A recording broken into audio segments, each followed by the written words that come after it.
Hi friends, welcome back to Ammu channel. నేను అలసందల పప్పు అయితే చేశాను.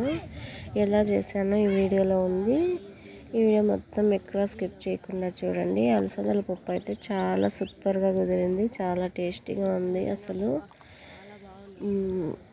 చాలా అంటే చాలా బాగుందండి. దోశలోకి కానీ ఇడ్లీలోకి కానీ చాలా టేస్టీగా ఉంటుంది. వేడివేడి అన్నంలో కూడా సూపర్గా ఉంటుంది. నేను ఎలా చేశానో అలా ట్రై చేయండి. చాలా సింపుల్, చాలా ఈజీ. ఇంకా నాకైతే చాలా ఇష్టం అలసందల పప్పు అయితే. ఇంకా కొన్ని అయితే వాటర్ అయితే పిల్లలకైతే పెట్టేశాను. పప్పు అయితే చాలా బాగుంది. ఎలా ఉందో ఈ వీడియోలో ఉంది, చూడండి.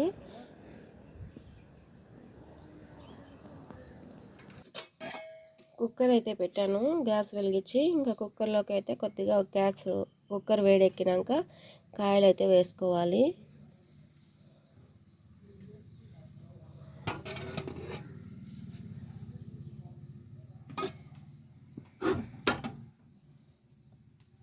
ఆయిల్ వేసుకున్న తర్వాత, ఆయిల్ వేడెక్కిన తర్వాత అయితే కొన్ని ఆవాలు అయితే వేసుకుంటున్నాను. ఆవాలు వేడెక్కిన తర్వాత కొంచెం జీలకర్ర అయితే వేసుకుంటున్నాను. ఆనియన్ అయితే వేసుకోవాలి.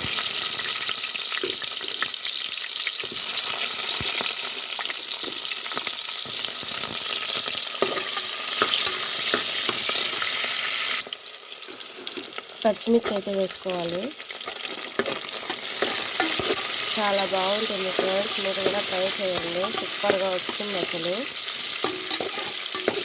దోశలోకి కానీ ఇడ్లీలోకి కానీ మరింత టేస్టింగ్గా ఉంటుంది.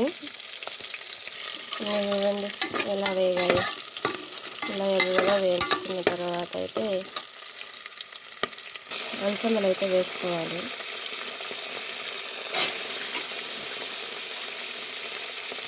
పచ్చి అలసందలు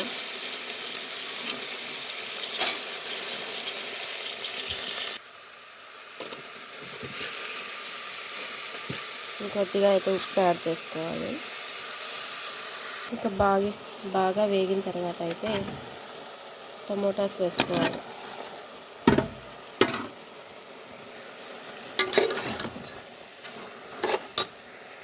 టమోటాలు వేయించుకోండి బాగా.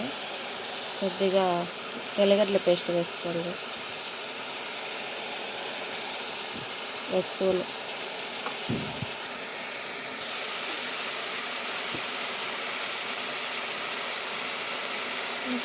పప్పు, స్పూన్ ధనియాల పొడి,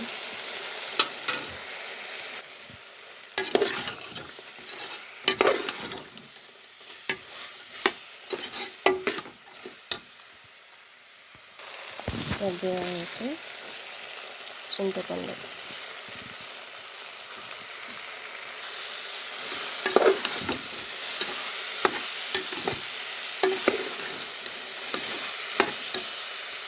వేగిన తర్వాత అయితే వాటర్ వేసుకున్నాయండి.